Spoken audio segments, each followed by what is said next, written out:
The following program is being brought to you on the Voice America Business Channel. For more information about our network and to check our additional show hosts and topics of interest, please visit voiceamericabusiness.com. The Voice America Talk Radio Network is the worldwide leader in live Internet talk radio. Visit voiceamerica.com. The views and ideas expressed on the following program are strictly those of the host or guests and do not necessarily reflect the views and ideas held by the Voice America Talk Radio Network, its staff, and management. Welcome to CIO Talk Radio with your host, Sanjog Gall. All comments, views, and opinions expressed on this show are strictly those of the host, guests, and callers. Here's Sanjog Gall. Good morning and welcome to CIO Talk Radio. To learn more about the show, please visit www.ciotalkradio.com. Today's topic is, can business harness IT to minimize risk? Our guests for today's show are Richard Hunter, who's the Group Vice President and Gartner Fellow in Gartner Executive Programs. Good morning, Richard. Good morning. How are you going? I'm well, thank you. And thanks for inviting me to this discussion. Definitely. We look forward. You're getting a little faint, so you may want to just, come closer to the mouthpiece, please. How's this? Yeah, this is much better. Thank you so much. Now, we also have George Westerman, who's the research scientist in the Center of Information Systems Research at the MIT Sloan School of Management. Good morning, George. Hi. How's it going there? Oh, things are good. It's great to be here. Thanks for having me. Beautiful. Now, we also have Scott Gibson, who's the CIO and Senior Vice President of Distribution for Best Western International. Good morning, Scott. Good morning, Sanjog. How are you? Very good, very good. Life is beautiful in Chicago. It's a lot of sunny weather, unheard of. How's life with you there? Well, it's sunny in Phoenix, but it's not unheard of. All right, great. So thank you so much for accepting the invitation. Hope we'll have a great show. Talking about business risk versus IT risk, a lot of people are looking at business risk. A lot of people talk about IT risk all the time, but essentially risk is for the business. IT exists for business, so therefore anything which is we are talking with respect to risk management or risk is supposed to be with respect to business. When we talk about business risk, how is that being managed today? Are we looking at this more as a damage control mechanism? Is that the best we are doing here? Or actually we have converted it into an effective immune system which will proactively allow us to take steps? So, Richard, what do you think? Well, attitudes towards risk vary among individuals and among institutions. I certainly think that approaching risk as a kind of proactive immune system, to use your terms, is a much better approach than a damage control mechanism because with many risks, the damage control is significantly more effort and resource intensive than the immune system is. To take one example, the cost of preventing a privacy breach is many times less than the cost of the notifications, of the lawsuits, et cetera, that tend to follow on a large-scale privacy breach. So forward-looking businesses really are a bit more proactive in their risk management than simply thinking of it in terms of damage control. George? This mindset, this culture idea is huge. You're going to spend money on risk management anyway. And if you go at it with the right mindset, if you think about entrepreneurs, right, business gets created by taking risk and getting a return for it. But for some reason, when companies get larger, we stop thinking about the upside benefit of taking risk, and we just start thinking about protecting assets. And that we lose that, and that's a problem. So one of the things that Richard and I have found in our research is that the companies that are able to use their risk management investments to actually improve the way that they manage, as opposed to just protect what they have, really clean up the way they manage IT, straighten out their business processes, reduce complexity, they get benefits beyond just avoiding risks. We show that they actually have more efficient IT, and their companies are actually more agile as a result. So, Scott, in your view, do you think you'd rather have a curious organization versus a cautious one, and you would want to support them from a risk management standpoint? Well, I think I have to. I would agree with both Richard and George, and I think that you would find, if you looked at a lot of different business organizations, you would find that, like most things, many of them are basically have a damage control mechanism, and typically you would find in those organizations that's probably because they've never had to actually employ the damage control mechanism. Most organizations discover the first time, for example, that they have to use a disaster recovery plan, how painfully inadequate that disaster recovery plan is when it comes to actually being able to continue their normal line of business. So when we are looking at this as a way to proactively manage business risk, and then of course it's a dream world, how close are we to it, George? I think one of the good things about the regulations come down, as painful as the regulation has been, is that people are realizing they have to make these investments. And some firms have started to say, well, if we're going to make the investment, let's try to get some more value out of it. So several banks we've talked to lately, as they were going through doing their Sarbanes-Oxley and then their Basel process checkouts, realized that rather than just protecting a bad process, why not re-engineer that process and then protect that? And what I'm hearing over and over again is that what's happening is the benefits from re-engineering are actually starting to help pay for some of that risk management investment. So I think the regulation has gotten the attention of people, and of course, regulation can certainly be too much regulation, but this is an opportunity now to do risk management differently than we had before. So how are things any different from what we saw a decade ago or 2 decades ago, and how is that morphing into a far more mature risk management approach, whether it's business and or IT risk? Scott?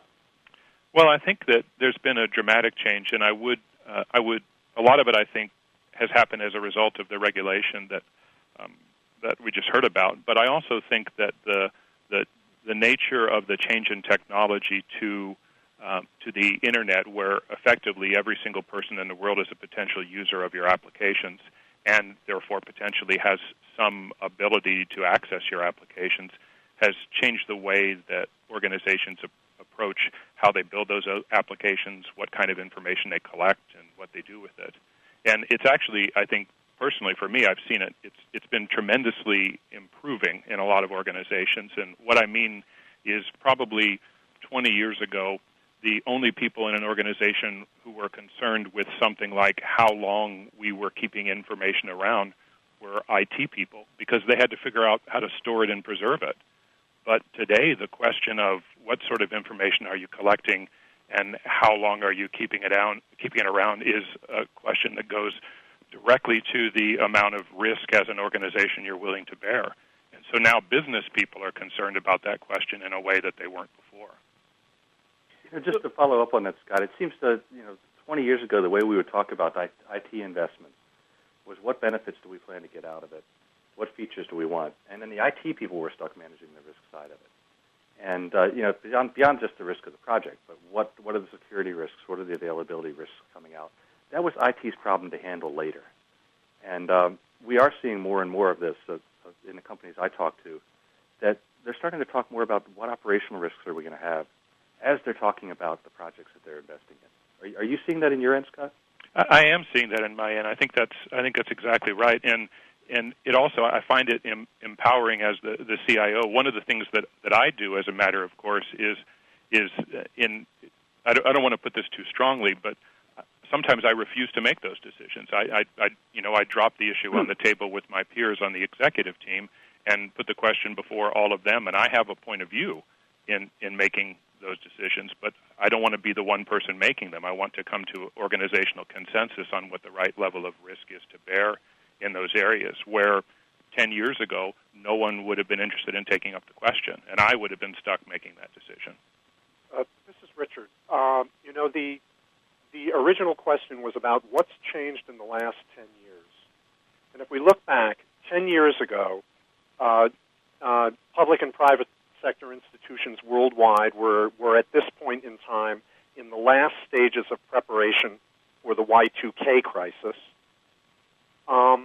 Not long after that, we had the dot-bomb implosion, where a lot of investment in Internet technologies and businesses went up in smoke. And in the last couple of years, we've had a major credit debacle, the worst economic crisis in history, according to many.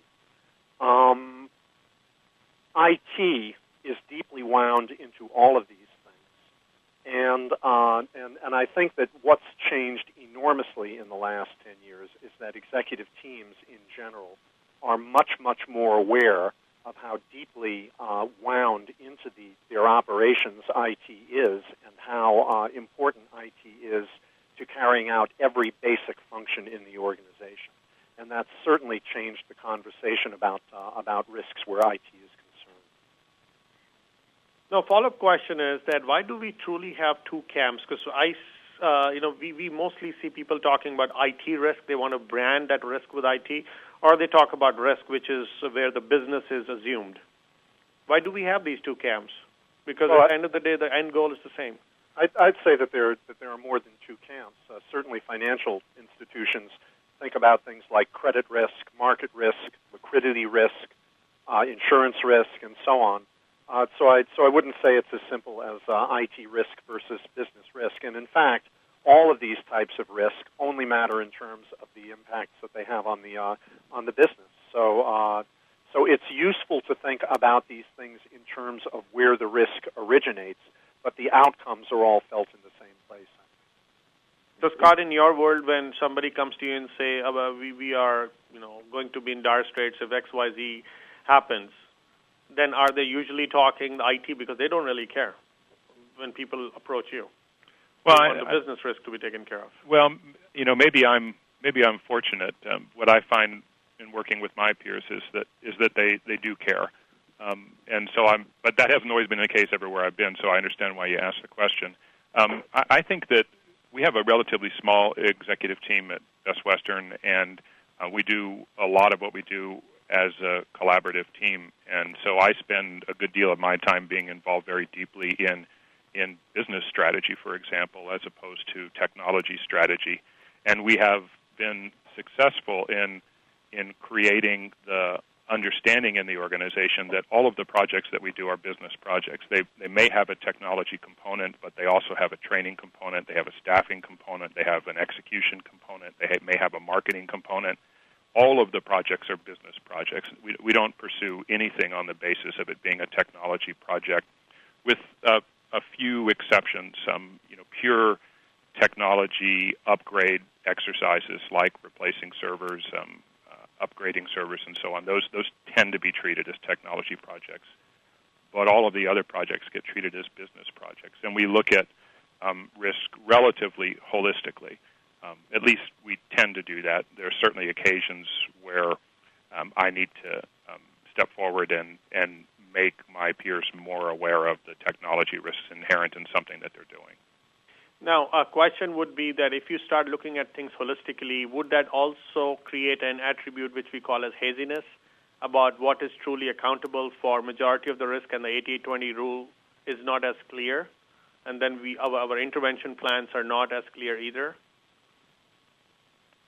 Well, I think that you have to be certainly you have to have accountability, and it's important to have that. But I also think that very often accountability turns into an exercise in passing the buck. Scott, this is your accountability. Exactly. This is your responsibility. So why don't you deal with it, and why don't you stop bothering me with it? And one of the ways I think that we're able to overcome that is we tend to, at a personal level, we share objectives in our own personal plans. So I have, just as the organization has revenue growth objectives in their plan, I have the same revenue growth objectives that the sales and marketing executive have, that the CIO has, the CEO has on their plans. It's also in my plan, and they have the same availability and reliability goals for our technology that I have in my plan. It's also on their plan. So we're all in some way accountable for success on a few key measures that are really cross-functional and cross-organizational measures, and we all have skin in the game as a result. This is really great to hear, Scott. So many CIOs would just love to be in your position where the business side gets it. They understand how deeply integrated IT is. Richard and I, in both of our books, have found that IT people can get there, but it takes some effort. And one of the big first steps is to really get a way of talking about the specialties, whether it be different IT management pieces or IT risk management pieces. Talk about the specialties in a language and a broad language that the business can understand. So in our book on IT risk, one of the tools that people have found very useful is to look at key business processes, because we know that those key business processes have both business and IT components in there, and then talk with the business side about 4 risks. And those 4 risks are availability, access, accuracy, and agility. Now, the first 2, availability and access, you think about those as pure IT risks, but there's a huge human element in there to talk about. The accuracy piece, is the information accurate, timely, and complete, is a great way to get at, are we actually getting at the requirements that the business has? And agility is a really interesting one because there's often a real disagreement or lack of common understanding between how much agility is needed in what ways and what gets in the way of the agility. And so if the bottom 2 help inform the kind of the business about IT issues and risk, those top 2 in many ways can help the IT people get smarter about what the business needs. And so we're seeing many companies using these 4 risks to have those conversations to try to get closer to where Scott is in the joint understanding. Let's take a quick break, listeners. We'll be right back after these messages and continue our conversation, and also look at the fact that if we have enough information, then is that going to be a paralysis with respect to risk management, or paranoia is what going to get seeped in? Or if you do not have enough, would you say in risk management ignorance is bliss? Please stay tuned. We'll be right back.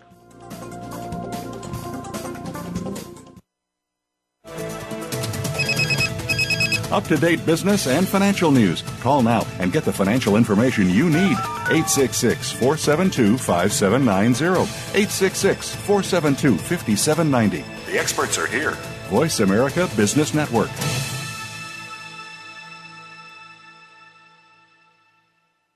Looking for flexible ways to scale your IT efforts? Then visit www.avol.com today. Avol helps companies find the global IT talent they need to align their IT and business objectives. Whether it's hiring top IT leadership talent or building a reliable technology team, Avol delivers. To find out how Avol can help your company, visit www.avol.com or call 1-800-947-2832. Avol, delivering global IT talent. That's www.avol, A-V-V-A-L, avol.com. Visit today. Are you ready to grow your business? Listen for the Independent Business Owners Show with your coach, Rick Corrado. This entertaining talk radio program will bring you the tools to help increase your business. You'll learn sales success, time management, lead generation, business development, life balance, and much more. Rick Corrado is here to help you take your business to the next level. Listen for the Independent Business Owners Show, heard live every Monday morning at 11 a.m. Eastern Time, 8 a.m. Pacific on the Voice America Business Network. Having a high business IQ is about redefining the way your people work to meet new challenges and remain competitive. By empowering employees with collaboration capabilities. By monitoring and then optimizing your business processes. By using dashboards to know how your business is performing real-time and overtime. By having an IT management platform that can self-discover, self-diagnose, and self-correct. Prolifics redefines the way your people work by raising their business IQ.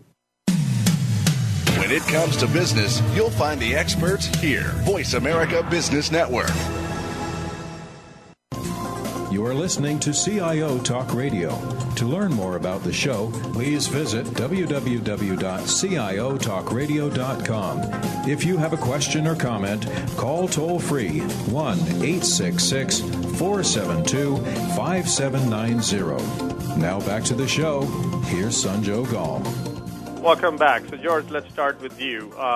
Ignorance is not bliss when it comes to risk. Some people would say yes, other people will say maybe. And some other folks will be like, first they would like to get all the information they can about what all possibly could go wrong, and then they would live in paranoia, and it would have a paralytic effect on the team or a department or even a company. And if that information has to be provided, and IT would be the one they would hold responsible that we got all this information. So would you think, what do you think in terms of the balance? How much information is enough for us to know how much risk is there? That's actually a judgment call that as IT executives you can make. That too much information means you're going to be completely ignored because people can't make sense of it. Not enough information means you're stuck covering stuff that are a result of bad decisions, that just misinformed decisions. And so, one of the jobs of the CIO then is to go through and figure out what risks that you see in the major business processes you're managing and the technology you're managing, and go to the senior team with 2 or 3 or 4 to talk about, not 200. And so that's the job of any leader, to really shape the message, to market the message, and IT needs to be doing that.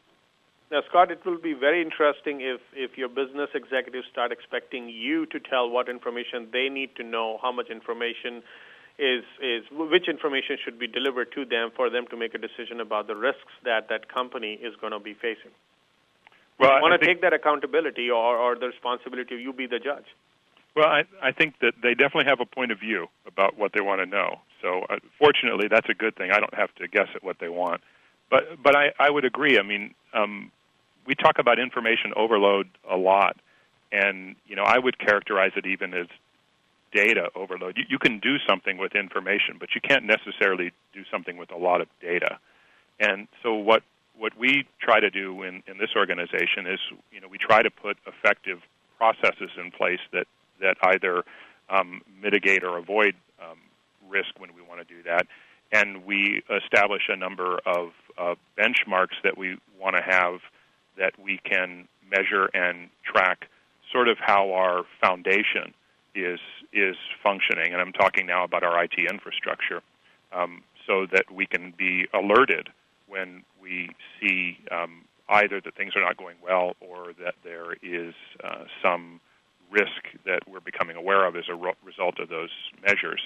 And then we try to focus on the 2 or 3 most important things that we see strategically at the executive level are the risks, the broader risks for the business, and how we intend to meet those risks.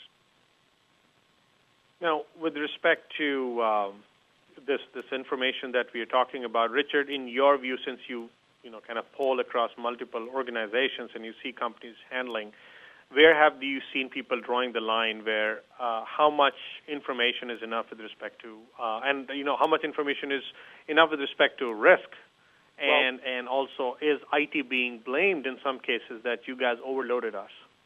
Well, that's an interesting question. Let's start with the fundamentals. Every estimate of risk is at best an educated guess. And there's very little point in quantifying an educated guess to 6 places to the right of the decimal point. Most organizations have hundreds of discrete risks which are IT-related. And of those hundreds, perhaps a couple of dozen are enterprise-level risks that could have a very serious impact on the enterprise's performance. Another 100 or so are serious risks, but not quite at that level. And a lot of the others are simply stuff that you're going to get to if you ever have time to get to it, which you probably won't. So IT organizations, or anyone else in the enterprise for that matter, really doesn't need to dive deep into the weeds to identify the order of magnitude differences in the seriousness of risks that would lead you to an effective plan for action. The most important questions are, what's the potential impact to the organization if this risk comes to fruition? Is there something I can do about it, either to reduce the likelihood that this risk will occur or to mitigate the impact if it does occur? And in many cases, you don't need a tremendous amount of data to make those points.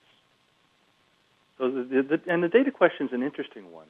If you think about, how does my life insurance decide what price, my agent decide what price to charge me? It's because he kind of knows exactly when I'm going to die, right? So he knows how long I'm going to be paying in before my family starts to pay out.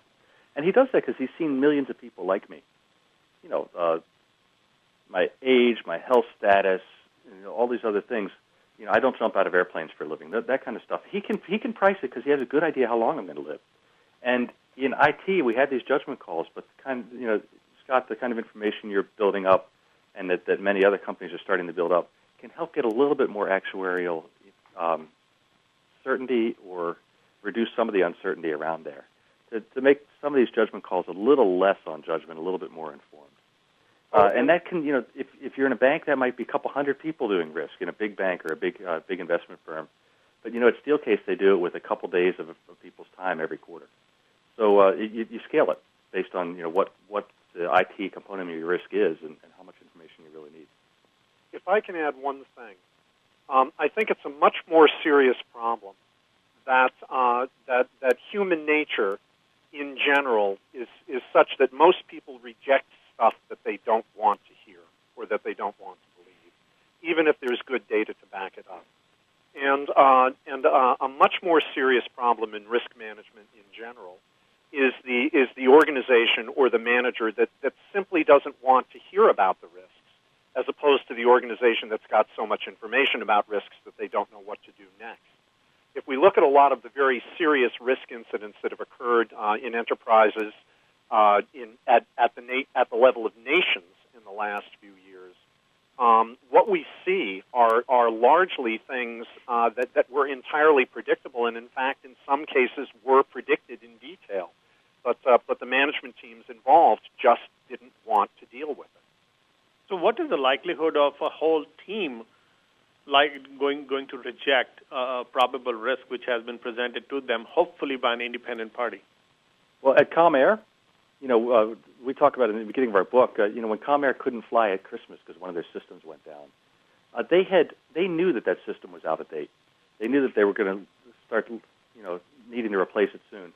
And 4 times they decided to put the money somewhere else instead of updating that system. So this is an example there where the problem was very clear. They just didn't think it was big enough to worry about. They found some other purpose.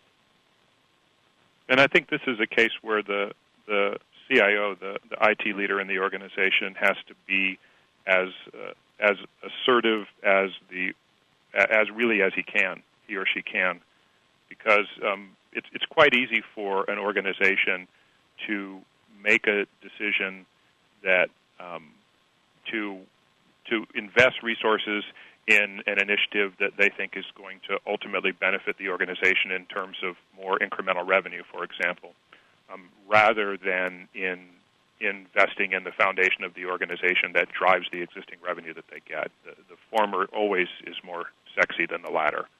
And that's an area where I think the IT organization as a group has to establish the kind of credibility that then allows them to be assertive about those kinds of initiatives. Let's take a quick break, listeners. We'll be right back after these messages and look at the adoption side of this whole paradigm with respect to risk management or this function, if you will. Now, middle management, they are the ones who are your lieutenants as IT leaders and or business leaders, and they are the ones who are going to be making sure that it is taught to the people who are on the floor, shop floor. And if they are going to look at the risk-related policies and checklists as another one that they could put in their drawer and undermine what IT could have provided as an insight, then God help us. Now, when it comes down to quality, we are able to have this quality mantra percolate throughout the organization, but why not with risk? Why is that not taken as strategic as we see quality, and why is it not something which everybody follows through with? Please stay tuned. We'll be right back and discuss.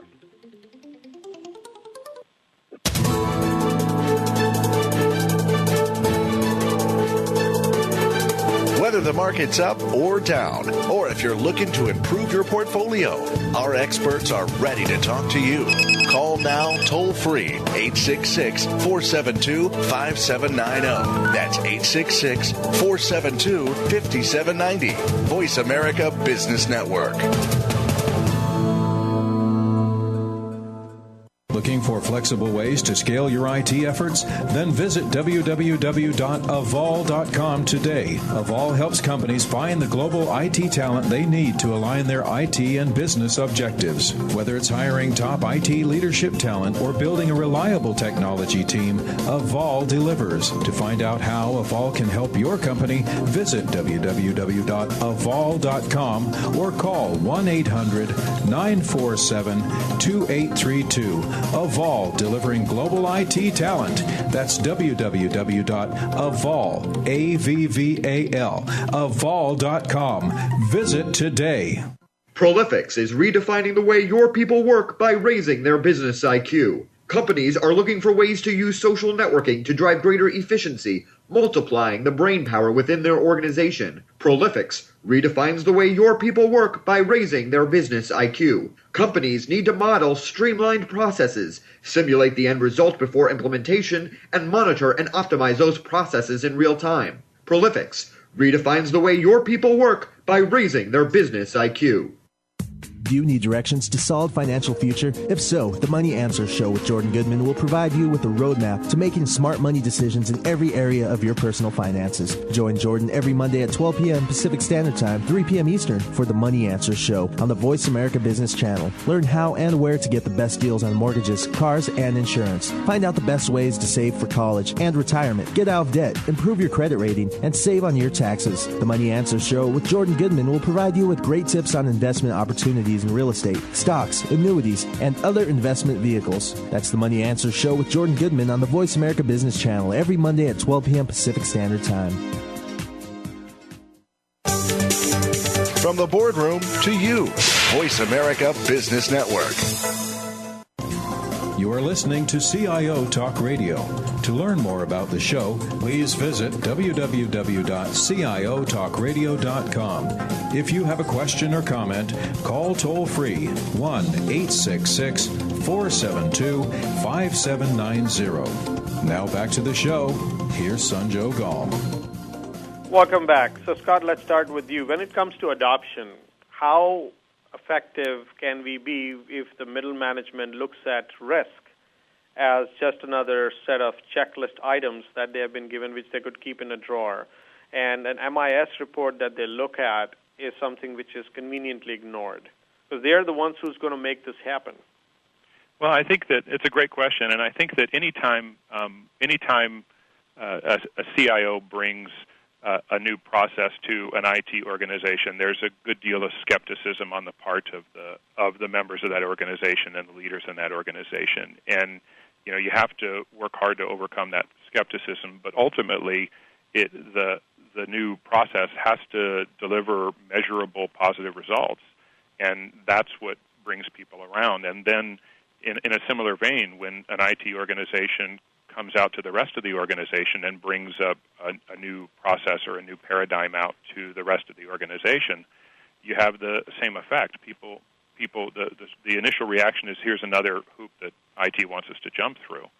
And again, what you have to do is you have to be convincing, you have to be firm about it, but ultimately it has to actually deliver results. And at the same time, when you do this, you have to recognize business reality. And I'll give a great example. In the hotel business, all of the real revenue generating period of time for hotels in North America in the hotel business is over the spring and summer and early fall. That's when most hotels in North America actually make the lion's share of their revenue. And because of that, some years ago, the IT organization actually put forth and ultimately instituted essentially a production environment freeze. And we don't, as a matter of course, make any changes to the production environment during those peak booking months. And it was a difficult thing to put in place, but what we saw as a result of it was much higher availability, much better response time, fewer human-introduced problems, fewer unexpected outages, and much higher revenue generation. And then at the same time that we were able to make that case and put that in place and convince the business people that it was a sensible and really a smart thing to do, on the other hand, every single year that I've been here, we've actually violated that policy at least one time. We've made a conscious, strategic decision that there was a particular thing that we needed to do, and we needed to do it during that period of time, and the management team agreed that it was worth the risk to do it during that period of time, and we did it. So on the one hand, we have a strong process which is intended to mitigate a lot of risk that goes with changing your production environment. But on the other hand, it's a collaborative process, and it's not, we're not hidebound by it. We're able to make strategic decisions to essentially violate that process when it makes sense to do it. No, that's really great. There's this, much of what happens at middle management. These are decisions that middle managers have to make who are too overloaded with too much work and too many decisions to make. And to the extent you can embed this into culture, as opposed to making a conscious choice, you tend to get better. And if you think about, sounds like you mentioned some culture things. Think about the safety culture in a lot of companies. When I was at Exxon about a month ago, we were doing a session on innovation, and it started off with 5 minutes of the person leading the session talking about carpal tunnel syndrome. Now, what does carpal tunnel syndrome have anything to do with innovation? It doesn't, except for the fact that Exxon has, in their culture, every meeting will start with some discussion about safety. And that pervades the whole company. And so you can see it just by the way that there's nothing in the hallways to trip over. There's all kinds of other things. So risk can become that kind of a culture. Can you just get the ideas out there of what it is that creates risk, what it is to manage risk, what it means to be safe to talking about risk? Then it's not a conscious decision of whether I'm going to follow the risk or not. It just becomes part of the way that you think, just like the safety culture has done. Yeah, and then one of the big things to get out there is, what does it mean to, what's the danger of complexity in your IT foundation? And what does it mean to grant an exception?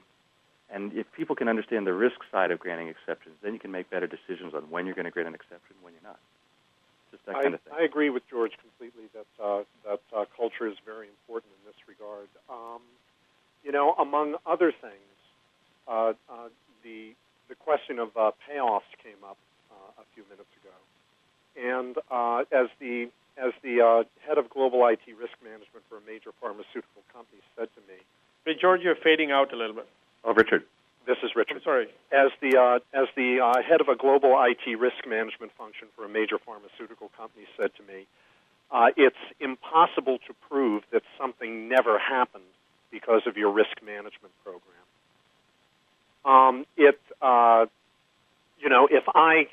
If I quit smoking today, it's difficult to prove that that's why I didn't get cancer 20 years later. And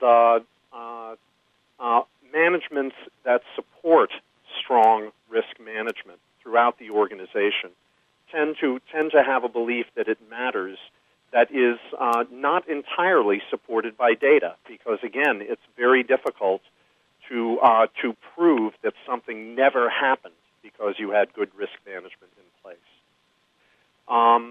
There are managements who've been hit by falling pianos, who understand that they don't want to get hit by a falling piano again. There are managements that have seen other people get hit by falling pianos and understand that they don't want to get hit by a falling piano. And then there are managements that are just willing to take their chances, regardless of how many pianos are falling all around them.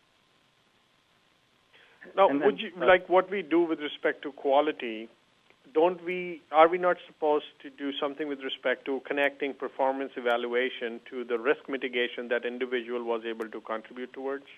Would that strategy fly? Well, absolutely, you can do that. But there's another thing you can do, and anybody that's ever raised a child will get this. That it's hard to tell children anything in advance, but there are moments when the message when they're willing to receive the message, and pediatricians call it teachable moments. You have those all the time in companies. And so, are we going to buy an off-standard piece of technology because it's got the right bells and whistles in it? What are we going to do as people start, bringing their iPhones in? These kinds of things, it's easy for IT people just to say, no, that violates policy. But the better way to get at from the culture side is to say, listen, here are the upsides and downsides from a risk standpoint of having that in there. You have that kind of conversation enough times. You don't win every battle, but that starts to get ingrained into people's heads why you're talking about this and why the risk needs to be part of the conversation. So, the incentives are great, but if you can't get the incentives Just use the conversations, use the teachable moments. I think that's right. And the other thing that I would say is, in fact, you can make risk management part of people's performance evaluations because there are some quantifiable, measurable things you can gain from it. And specifically in the IT arena, what you get from effective risk management is you get higher availability, you get better response time, you get fewer unexpected outages, you get fewer emergency changes, you get a whole range of things that result from effectively managing risk in your environment. And as you get better availability and so on, and you ultimately are able to become more agile, and you can even measure that agility in a real and concrete way.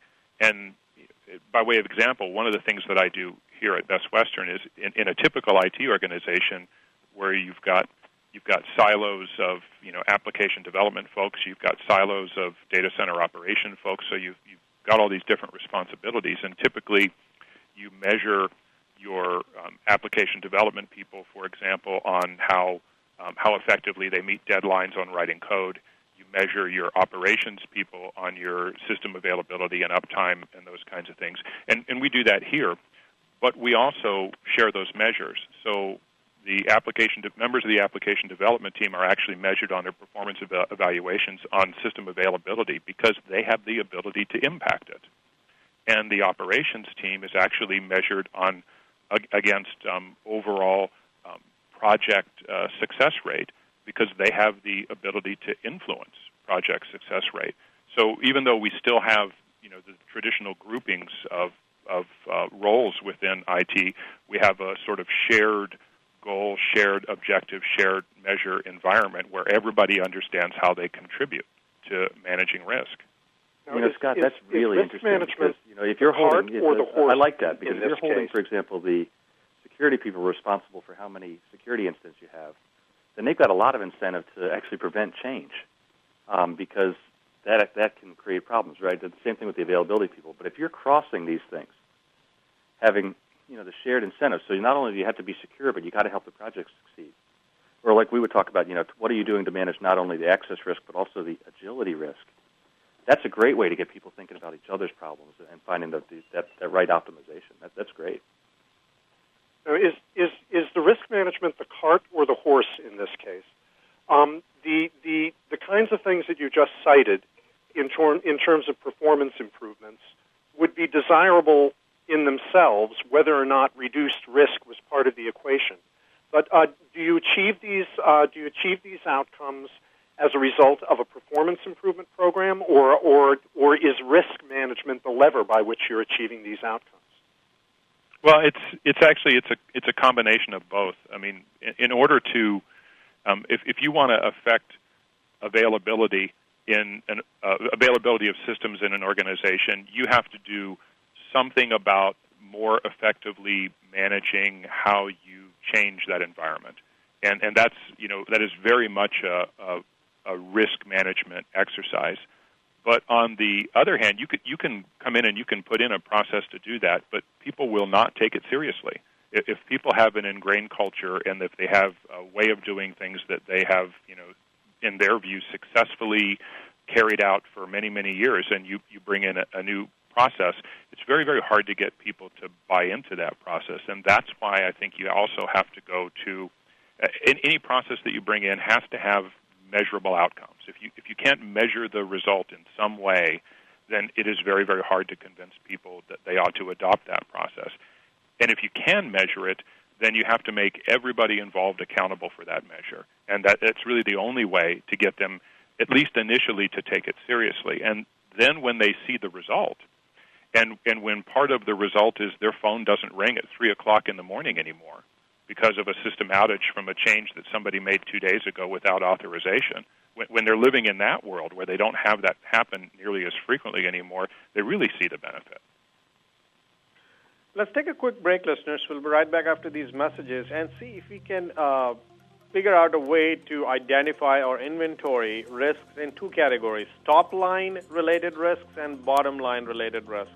Because when we are trying to look at growth, and improvement in the company and progression, we are also looking at risk. So while we look at top-line growth and bottom-line improvement, why not look at risk in the same line as well? So let's explore this when we come back. Please stay tuned.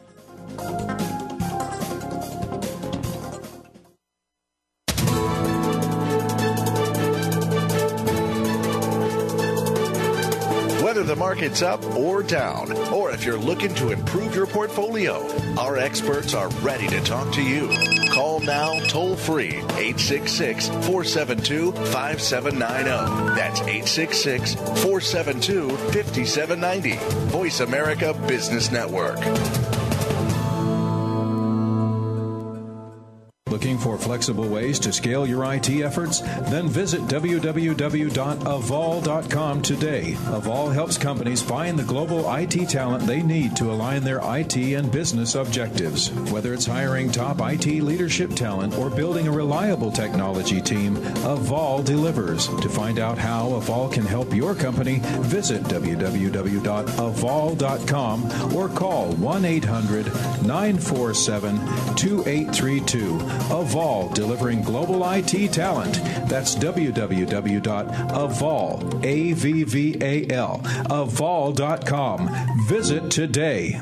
Prolifics redefines the way your people work by raising their business IQ with smarter performance, people, processes, and systems. Prolifics, the largest systems integrator specializing in IBM technologies, provides expert services including architectural advisement, design, development, and deployment of end-to-end SOA and portal solutions. For more information, call Prolifics at 1-800-458-3313 or visit us on the web at www.prolifics.com. When it comes to business, you'll find the experts here. Voice America Business Network. You are listening to CIO Talk Radio. To learn more about the show, please visit www.ciotalkradio.com. If you have a question or comment, call toll-free 1-866-472-5790. Now back to the show. Here's Sanjog Gall. Welcome back. So this is something to explore, top-line related risk and or bottom-line related risk. Have we ever tried to explore this and see if we can get a better visibility of what will give us growth if we were to prevent a risk versus what is going to give us the savings, or prevent any penalties if we take care of those bottom-line related risks? Scott? Well, I think they're both important, and the one thing I would say, coming to the question from my role as the CIO, in many organizations, and certainly throughout my career, the IT organization becomes the advocate for managing the risk that effectively you'll lose the capability that you have today, because there's very little organizational excitement about making investments to sustain your current capability. Excitement is always generated by making investments to create new capability to generate more revenue. But there's very little sexiness, as I said before, to investing in continuing to get what you get today. But the conversely, at the exact same time, in most organizations, something like 80% of their entire IT technology spend is invested in precisely that, just maintaining what you have. And so as the CIO and in an IT role, you really have to be the advocate for that. In most organizations, there's just not much advocacy for that outside of the IT organization, just because of human nature and the desire to constantly be focused on growing in the future. Now, that's a really good point, and the IT people are once held accountable for keeping stuff running, and so they can be forgiven for focusing so much on there. And then the question is, how can you not only help Scott, as you've been saying, help the business people understand the need for that investment, but also there's just this question about making sure your IT people, who are so focused on today's resilience, are willing to sometimes make those exceptions and what they need to do to get the job done right now. And that's another conversation. But, I also want to get back to the question itself. While different people, Scott, as you said, while different people will pay attention to the revenue risks and the resiliency risks, it doesn't have to be a trade-off. if you think back in the dot-com days, the companies that were able to grow fastest and really get big fast and own their markets, the Amazons of the world, the eBays of the world, are also the ones who had the most resilient infrastructure because they had just a very, very clean technology platform, highly standardized, well-managed, and they could not only keep the thing running day to day, but they could also grow it and expand it and build on top of it rapidly.